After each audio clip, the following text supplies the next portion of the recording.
महाभारत युद्ध का 16वां दिन समाप्त हो गया था।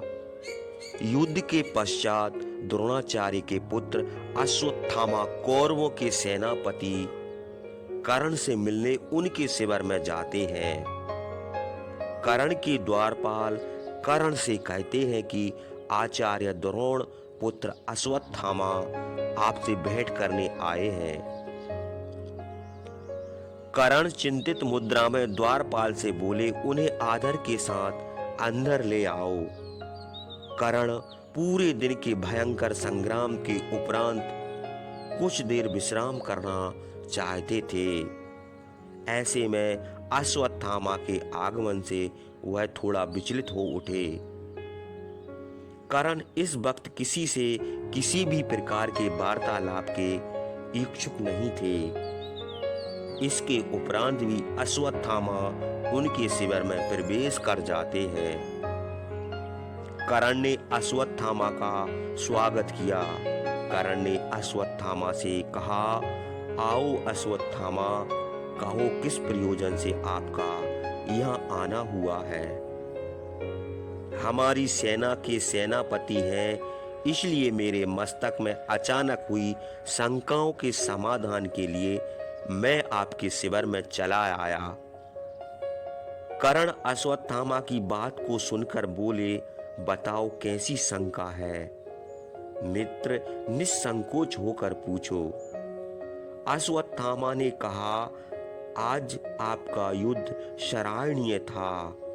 आपके पराक्रम से पांडव सेना में हाहाकार मच गया था।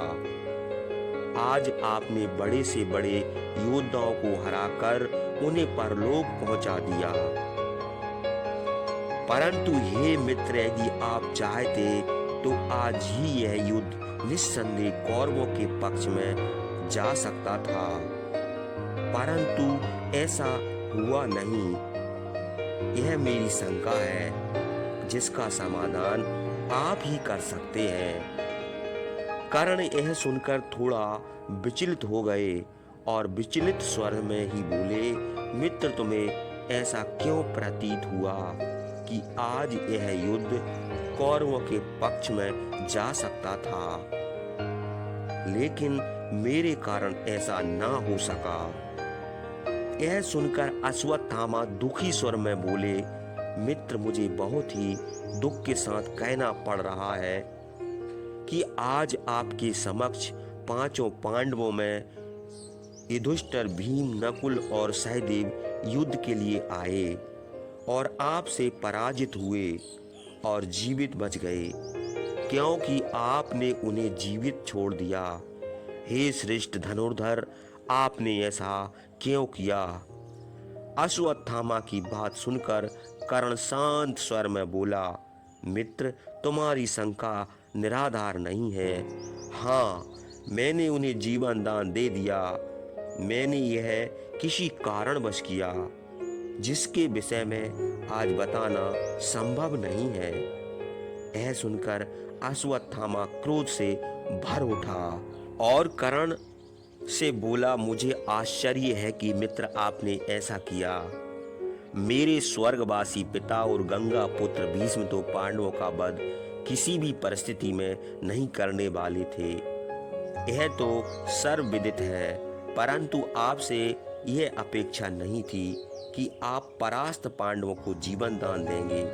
यह सब सुनकर कर्ण ने कहा, हे श्रेष्ठ योद्धा, कदाचित तुम्हें विदित है कि स्वयं नारायण इस युद्ध में पांडवों के पक्ष में खड़े हैं, इसलिए उनका वध इतना सरल भी नहीं था। लेकिन इस सत्य को मैं नहीं नकार सकता कि मैंने आज अर्जुन के अतिरिक्त चारों पांडवों को पराजित किया और उन्हें जीवित जाने दिया। मित्र, इसका जो भी कारण है मैं तुम्हें नहीं बता सकता। इस पर अश्वत्थामा आश्चर्य से बोला, यह तो क्षत्रियों की भाषा है। अंगराज, आप इस भाषा को क्यों बोल रहे हैं। आपकी निष्ठा तो आपके मित्र दुर्योधन के प्रति होना चाहिए, परंतु मुझे आपकी निष्ठा पर संदेह हो रहा है। हे वीर, आज आप युद्ध का निर्णय अपने मित्र दुर्योधन के पक्ष में कर सकते थे, परंतु आपने ऐसा नहीं किया। यह कटु सत्य है। हे मित्र, मेरे अतिरिक्त इतिहास सदैव आपसे यह प्रश्न पूछता रहेगा, और यदि इस युद्ध में दुर्योधन की पराजय हुई तो उसका एक कारण आप भी होंगे। इस पर कर्ण ने कहा, मित्र, तुम अपने पिता की मृत्यु से आहत हो, इसलिए इस प्रकार की बातें कर रहे हो। परंतु मित्र, चिंता न करो, कल मैं फिर युद्ध करूंगा और कल का दिन निर्णायक होगा। यह सुनकर अश्वत्थामा ने क्रोध में कहा,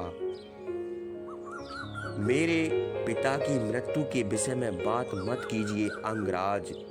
आप अपने 9 में से 8 पुत्रों का स्मरण कीजिए, जो इस युद्ध और पांडवों के कारण परलोक जा चुके हैं। आज आपने उनको और पांडवों को जीवित छोड़ते समय अपने मृत पुत्रों का स्मरण भी नहीं किया। आप अपने पुत्रों के हथियारों को जीवन दान कैसे दे सकते हैं? परंतु यह ब्राह्मण पुत्र अश्वत्थामा अपने स्वर्गीय पिता द्रोण के हथियारों को कभी क्षमा नहीं करेगा और पहला अवसर मिलते ही उन्हें मृत्यु लोक पहुंचा देगा। हे अंगराज, आपने सही कहा कि कल का युद्ध निर्णायक होगा, क्योंकि मैंने आते समय यमदूतों को आपके शिविर में आते देखा है। अब मैं चलता हूँ। परिणाम, महाभारत का युद्ध फिर शुरू हुआ। युद्ध का 17वां दिन था। अर्जुन और कर्ण एक दूसरे के सामने आए।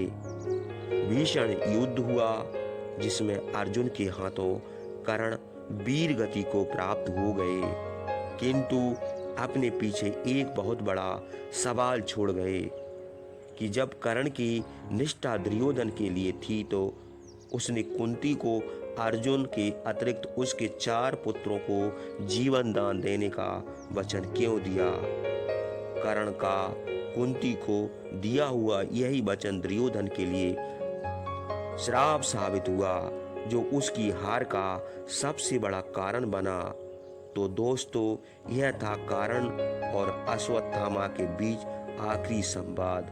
आपकी इस संवाद पर क्या राय है, हमें बताएं।